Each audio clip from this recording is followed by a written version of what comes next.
መጽሐፈ መዝሙር መዝሙር 148 ፍጥረተ ዓለም ሁሉ ያመስግን። ሃሌሉያ!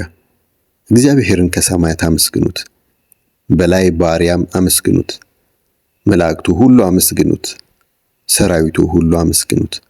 ፀሐይና ጨረቃ አመስግኑት፣ የምታበሩ ከዋክብት ሁሉ አመስግኑት። ሰማያ ሰማያት አመስግኑት፣ ከሰማያትም በላይ ያላችሁ ውኆች አወድሱት። እርሱ ስላዘዘ ተፈጥሯልና የእግዚአብሔርን ስም ያመስግኑት። ከዘላለም እስከ ዘላለም አጸናቸው፣ የማይሻርም ሕግ ደነገገላቸው።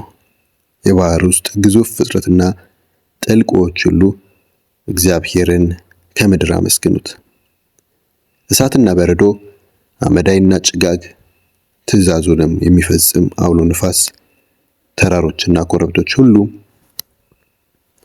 የፍሬ ዛፎችና ዝግቦች ሁሉ፣ የዱር አራዊትና የቤት እንስሳት ሁሉ፣ በምድር የሚሳቡ ፍጥረታትና የሚበሩ ወፎችም፣ የምድር ነገሥታትና ሕዝቦች ሁሉ፣ መሳፍንትና የምድር ገዢዎች ሁሉ፣ ወጣት ወንዶችና ደናግል፣ አረጋውያንና ልጆች ያመስግኑት። ስሙ ብቻውን ከፍ ያለ ነውና ክብሩም ከምድር እና ከሰማይ በላይ ነውና። እነዚህ ሁሉ የእግዚአብሔርን ስም ያመስግኑ። እርሱ ለሕዝቡ ቀንድን አስነስቷል፣ ለቅዱሳኑ ሁሉ ምስጋና እጅግ ቅርቡ ለሆነው ሕዝቡ ለእስራኤል ልጆች።